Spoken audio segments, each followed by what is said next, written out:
যুদ্ধক্ষেত্রে দখলদার ইসরায়েলকে এক চুলো ছাড় দিতে রাজি না প্রতিরোধী যোদ্ধারা। তেল আবিব পরিচালিত নৃশংস আগ্রাসনে তাদের সামরিক সহায়তা দেওয়ায় প্রতিরোধ গোষ্ঠীগুলোর হামলা থেকে রেহাই পাচ্ছে না ইসরায়েলের সর্বঘনিষ্ঠ মিত্র ও সমর্থক মার্কিন যুক্তরাষ্ট্র।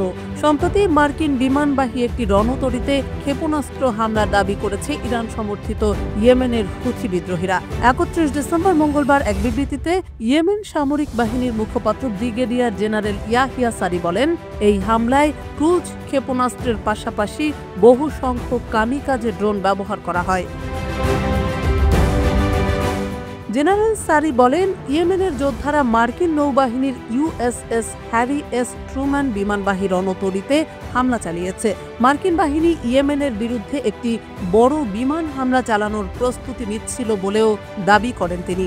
ইয়েমেন সামরিক বাহিনীর এই মুখপাত্র আরও বলেন, এদিন একই সঙ্গে ইসরায়েলের বেন গুরিয়ন আন্তর্জাতিক বিমানবন্দর লক্ষ্য করেও হামলা চালানো হয়েছে। ইয়েমেনি ক্ষেপণাস্ত্র ইউনিটগুলো এই হামলায় ফিলিস্তিন 2 হাইপারসনিক ব্যালিস্টিক ক্ষেপণাস্ত্র ব্যবহার করেছে বলেও জানান তিনি। এছাড়া ইয়েমেনি বাহিনী জুলফিকার ব্যালিস্টিক ক্ষেপণাস্ত্র ব্যবহার করে অধিকৃত আল কুদসের দক্ষিণে একটি বিদ্যুৎ কেন্দ্রে হামলা চালায় বলে জানানো হয়েছে। জুলফিকার ক্ষেপণাস্ত্র রাডার ফাঁকি দিতে সক্ষম এবং উচ্চ মাত্রায় ম্যানুভার করতে পারে। এই ক্ষেপণাস্ত্রের পাল্লা 2000 কিলোমিটারেরও বেশি।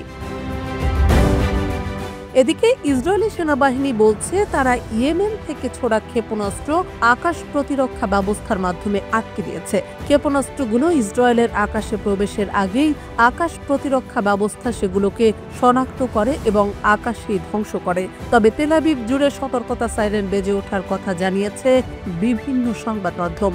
এ বিষয়ে ইসরায়েলের সেনাবাহিনী বলছে, ধ্বংস হওয়া ক্ষেপণাস্ত্রের টুকরো বাসিন্দাদের উপর পড়ার ভয়ে সতর্কতা জারি করা হয়েছে। এ সময় লোকজন নিরাপদ স্থানে সরে যান। একটি সামরিক বিবৃতিতে এ দাবি করেছে বেনিয়ামিন নেতানিয়াহুর বাহিনী। ইয়েমেনের হুথি বিদ্রোহীরা এর আগে বলেছিল, তারা ইসরায়েলের বেন গুরিয়ন বিমানবন্দর এবং অধিকৃত পূর্ব জেরুজালেমের দক্ষিণে একটি পাওয়ার স্টেশন লক্ষ্য করে 2টি সামরিক অভিযান চালিয়েছে। তবে তাতে কি পরিমাণ ক্ষতি হয়েছে তা স্পষ্ট করে জানাতে পারেনি হুথি বাহিনী। প্রসঙ্গত, ইয়েমেনের হামলায় দিশেহারা হয়ে পড়েছে ইসরায়েল। দেশটিতে একের পর এক হামলা চালিয়ে যাচ্ছে বিদ্রোহী গোষ্ঠী হুথি। 26 ডিসেম্বরও ইসরায়েলে হামলা চালিয়েছে তারা। ইসরায়েলি সেনাবাহিনী তখন জানায়, আকাশ সীমায় প্রবেশের আগেই ক্ষেপণাস্ত্রটি ভূপাতিত করা হয়েছে।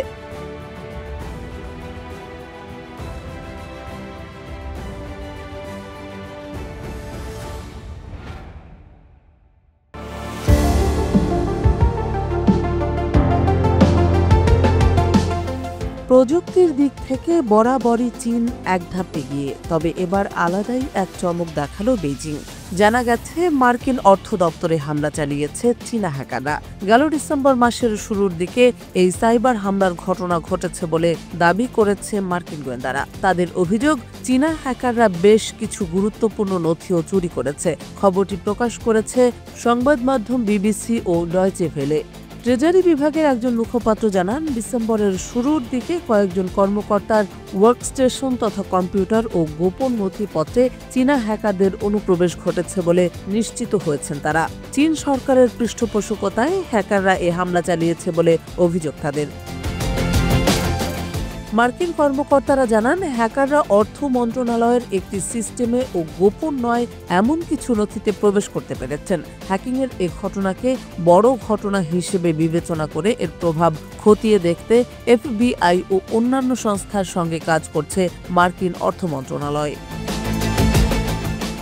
মন্ত্রণালয়ের এক মুখপাত্র বিবিসিকে বলেন, বিয়ন্ড ট্রাস্ট নামক একটি প্রতিষ্ঠান 8 ডিসেম্বর হ্যাকিংয়ের আশঙ্কার কথা জানিয়ে অর্থ মন্ত্রণালয়কে সতর্ক করেছিল।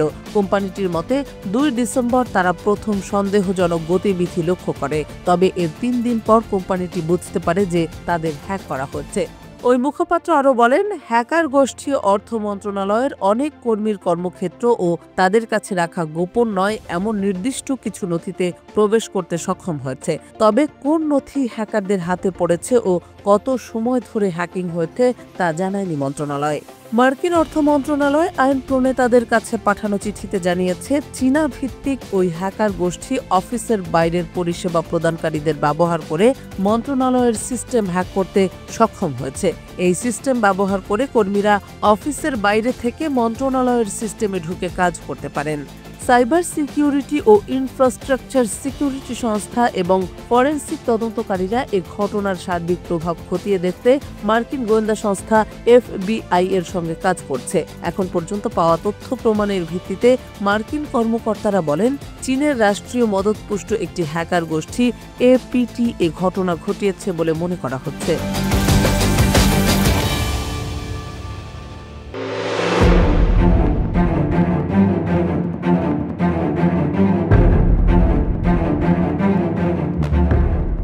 দীর্ঘ ইউক্রেন রাশিয়া যুদ্ধে বরাবরই এগিয়ে পারমাণবিক শক্তিধর দেশ রাশিয়া। তবে মার্কিন যুক্তরাষ্ট্র ও পশ্চিমা মিত্রদের পৃষ্ঠপোষকতায় যুদ্ধক্ষেত্রে এখনও লড়ে যাচ্ছে কিয়েভ। অতি সম্প্রতি ইউক্রেনকে যুক্তরাষ্ট্রের 250 কোটি মার্কিন ডলারের সহায়তা দেওয়ার কথা ঘোষণা করার পর ইউক্রেন রুশ হেলিকপ্টার ধ্বংসের দাবি করল। জানা গেছে, কৃষ্ণ সাগরে একটি নৌ ড্রোন বা চালকবিহীন জলযান ব্যবহার করে রাশিয়ার উক্ত হেলিকপ্টারটি ধ্বংস করেছে কিয়েভ। এই ঘটনায় রাশিয়ার আরেকটি হেলিকপ্টারও ক্ষতিগ্রস্ত হয়েছে। 31 ডিসেম্বর মঙ্গলবার ইউক্রেনের সামরিক গোয়েন্দা সংস্থা এমন দাবি করেছে। ইউক্রেনের গোয়েন্দা সংস্থা GUR মেসেজিং অ্যাপ টেলিগ্রামে দেয়া এক পোস্টে বলেন, মঙ্গলবার ক্রিমিয়ার পশ্চিম উপকূলে কেপ তারখানকুতের কাছে লড়াই চলার সময় ক্ষেপণাস্ত্রবাহী মাগুরা V5 সামুদ্রিক ড্রোন রাশিয়ার Mi-8 হেলিকপ্টারকে আঘাত করে। ইউক্রেনের গোয়েন্দা সংস্থার সামাজিক যোগাযোগ মাধ্যম এক্সে ঘটনাটির ভিডিও প্রকাশ করে। ভিডিওতে দেখা যায়, থার্মাল ইমেজারের মাধ্যমে হেলিকপ্টারটিকে চিহ্নিত করে ক্ষেপণাস্ত্র নিক্ষেপ করা হয়। আঘাত হানার পর হেলিকপ্টারটি সমুদ্রে বিধ্বস্ত হয়। ভিডিওতে হেলিকপ্টারের চারপাশে পানিতে গুলির আঘাতের ছিটা পড়তে দেখা যায়। GUR এর দাবি, এই প্রথম ইউক্রেনের নৌবাহিনীর ড্রোন আকাশপথের কোনো নিশানাকে ভূপাতিত করেছে। তবে ইউক্রেনের এমন দাবির সত্যতা যাচাই করতে পারেনি বার্তা সংস্থা রয়টার্স। এদিকে হেলিকপ্টার ধ্বংস হওয়ার বিষয়ে মস্কো কোনো প্রতিক্রিয়া জানায়নি। টেলিগ্রামে দেয়া এক পোস্টে রাশিয়ার প্রতিরক্ষামন্ত্রী বলেছেন, তাদের ব্ল্যাক সি ফ্লিট নামের নৌবহর চালকবিহীন 8টি ড্রোন জাহাজ ধ্বংস করেছে। ইউক্রেনের নৌবাহিনী ড্রোনের আঘাতে রাশিয়ার একটি হেলিকপ্টার ভূপাতিত হওয়ার ঘটনাটি প্রখ্যাত রুশ সামরিক ব্লগার ভোয়েনি আজভেদোমিতেলো উল্লেখ করেছেন। GUR বলেছে, হামলায় ক্ষতিগ্রস্ত হওয়া দ্বিতীয় রুশ হেলিকপ্টারটি বিমান ঘাঁটিতে পৌঁছাতে সক্ষম হয়েছে। GUR প্রকাশিত ঝাপসা ফুটেজে দেখা গেছে, পানির ওপর দিয়ে উড়ে যাওয়া একটি হেলিকপ্টারকে কয়েকটি ক্ষেপণাস্ত্র আঘাত করছে। হামলার পর উড়োজাহাজটিকে পড়ে যেতে দেখা যাচ্ছে। রয়টার্স তাৎক্ষণিকভাবে ভিডিওটির সত্যতা যাচাই করতে পারেনি। 2022 সালের ফেব্রুয়ারি মাসে ইউক্রেনে পুরো দমে অভিযান শুরু করে রাশিয়া। এরপর থেকে ইউক্রেন জোরে সোরে ড্রোন উৎপাদন শুরু করে। তারা নৌবাহিনীর ড্রোনও তৈরি করে। সাধারণত রাশিয়া নিয়ন্ত্রিত ক্রিমিয়া উপদ্বীপে রুশ যুদ্ধ জাহাজ এবং স্থাপনায় হামলা চালাতে কিয়েভের সেনাবাহিনী সামুদ্রিক ড্রোন ব্যবহার করে থাকে। ইউক্রেন বলেছে, নৌবাহিনীর ড্রোন ও ক্ষেপণাস্ত্র হামলায় সেভাস্তোপলে রাশিয়ার প্রধান নৌঘাটির ব্যাপক ক্ষয়ক্ষতি হয়েছে। রুশ নৌবহর ব্ল্যাক সি ফ্লিট তাদের প্রায় সব যুদ্ধ জাহাজকে অন্যত্র সরিয়ে নিতে বাধ্য হয়েছে।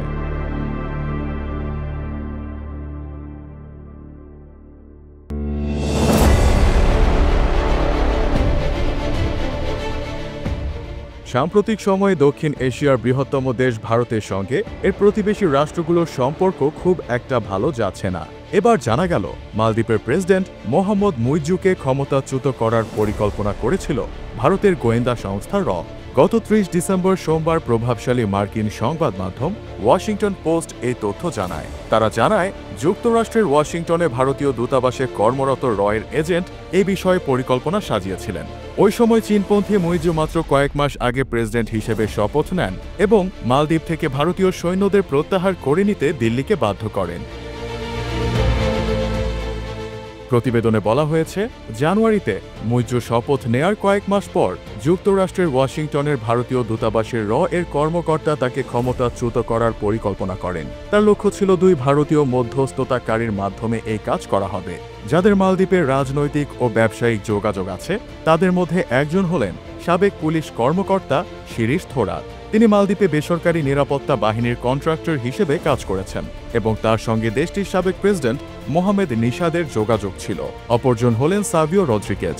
ভারতের গোয়া ভিত্তিক এই প্রকাশক একসময় বিজেপির মুখপাত্র হিসেবে কাজ করেছেন। অপরদিকে দেশটির বিরোধী দলও মইজুকে ক্ষমতাচ্যুত করার পরিকল্পনা করেছিল। এজন্য তারা ভারতের কাছ থেকে $6 মিলিয়ন সহায়তা নিত। এসব অর্থ প্রেসিডেন্ট মুইজুর নিজ দলের সহ অন্তত 40 এমপি, পুলিশ ও সেনাবাহিনীর উচ্চ পদস্থ 10 কর্মকর্তা এবং শক্তিশালী 3টি গ্যাংকে ঘুষ হিসেবে দেয়া হতো। বিরোধীদের পরিকল্পনা ছিল পার্লামেন্টে মুইজুর বিরুদ্ধে অনাস্থা ভোট আয়োজন করা হবে। এরপর 40 এমপিকে ঘুষের মাধ্যমে ম্যানেজ করে অভিশংসনের মাধ্যমে তাকে ক্ষমতাচ্যুত করবে।